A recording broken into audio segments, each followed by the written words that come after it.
Most people who try crochet give up on day one, not because it's too hard, but because nobody actually showed them the right way to start. I'm going to change that today. By the end of this video, you're going to know exactly how to crochet from scratch, even if you've never touched a hook or a ball of yarn in your life. We're going step by step, and I'm going to make sure nothing goes over your head. So stick with me. Crochet looks complicated when you first see it. You see people on social media making these beautiful blankets, little stuffed animals, cardigans, and you think, okay, there is absolutely no way I can do that. But here's the truth. Every single one of those people started exactly where you are right now. They didn't know what a slip knot was. They didn't know the difference between a chain stitch and a single crochet. They had no idea what any of those abbreviations and patterns meant. And somehow they figured it out. So can you. What makes crochet hard for most beginners is not the skill itself.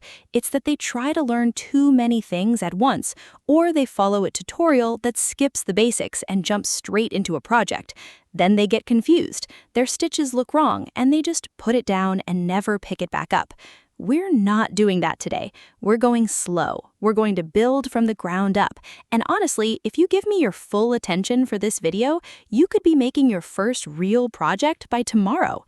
Let's start with what you actually need to buy before anything else. You don't need a lot to get started with crochet. In fact, you can pick up everything you need for under $15. The first thing you need is a crochet hook. If you're a beginner, get a size 5mm hook. That's the size that most beginner patterns are written for, and it's big enough that you can actually see what you're doing. A lot of kits will include hooks of different sizes, which is fine too, but if you're just grabbing one to start, go for 5mm. The second thing you need is yarn. Go for a smooth, light-colored yarn. This is really important. Dark yarn makes it really hard to see your stitches when you're learning, and textured or fuzzy yarn hides your work even more. Pick something in white, cream, yellow, or light gray, and get a medium weight yarn, also called worsted weight. It'll say on the label, and you can also look for a little picture of a skein with the number 4 on it. That means worsted weight. That's really all you need to start. Scissors and a yarn needle for finishing later, but those are cheap and easy to find. Now let's get into the actual technique. The very first thing you need to learn before any stitch is the slip knot. This is how you attach your yarn to your hook. Without this, nothing else works. Here's how you do it. Take the end of your yarn and make a loop, crossing the yarn over itself. Then take the tail of the yarn, the shorter end, and pull it up through the loop you just made. You'll see a new loop form. Slide that loop onto your crochet hook and pull both ends gently to tighten it. Not too tight. You want it snug on the hook but still able to slide around. If it feels stuck, loosen it a little. That's your slip knot, and you're already further than most people get. Next up is how to hold everything. This is something tutorials always rush through, but it matters a lot. The wrong grip will make your hand tired and your tension uneven. Hold your crochet hook in your dominant hand like you'd hold a pencil, somewhere near the middle of the hook, not at the very end. With your other hand, you're going to hold the yarn and control how tight or loose it feeds through your fingers. Most people drape the yarn over their index finger, under their middle finger, and then wrap it around their pinky to control the tension. Give that a try. It might feel awkward at first. That's normal. After a few minutes, it starts to feel more natural. Now we can start the chain stitch. The chain is the foundation of almost everything in crochet. It's how most projects begin. With your slip knot on the hook, use your non-dominant hand to hold the tail of the yarn between your thumb and middle finger. Now take your hook and slide it under the yarn that's over your index finger and pull that yarn through the loop that's already on your hook. You just made one chain stitch. Do that again. Slide the hook under the yarn, pull it through the loop. That's 2. Keep going. Try to make about 15 to 20 chains to practice. Don't worry about them being perfect. They won't be, and that's fine. What you're training right now is the motion, the consistent pulling through, the tension in your hand, the rhythm. After a few chains, you'll notice it starts to get a little easier. Your hands are learning. One thing beginners mess up a lot with chains is pulling too tight. If your chain feels stiff and hard to work into later, loosen up your grip on the yarn. Your stitches should have a little give to them. Okay, so now you've got your chain. The next stitch we're learning is the single crochet. This is the most basic stitch in crochet, and honestly, you can make so many things just knowing this one stitch. Dishcloths, coasters, little pouches, so much is possible with just the single crochet. Look at your chain. You'll see it looks like a series of little V shapes linked together.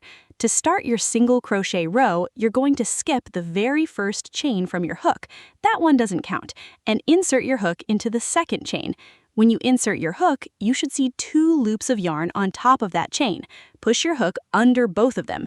Now take the yarn that's over your index finger and pull it through. At this point, you have 2 loops sitting on your hook. Take the yarn again and pull it through both of those loops. You now have 1 loop left on your hook. That's 1 single crochet stitch done. Move to the next chain and do the same thing. Insert the hook, pull the yarn through to get 2 loops, then pull through both loops to finish the stitch. Keep going all the way to the end of your chain. When you reach the end of the row, you need to do something called a turning chain. This just means you make 1 extra chain stitch before you flip your work around to start the next row. It gives your edge a little height so your rows line up properly. So chain 1, then turn your work so that the last stitch you just made is now on the right side. Now start your single crochets again across the row. This time, instead of going into a chain, you're going into the stitches you already made. Insert the hook under both leaps of the first stitch, yarn over, pull through, yarn over, pull through both. Same motion. Keep going. Do this for several rows and something amazing is going to happen.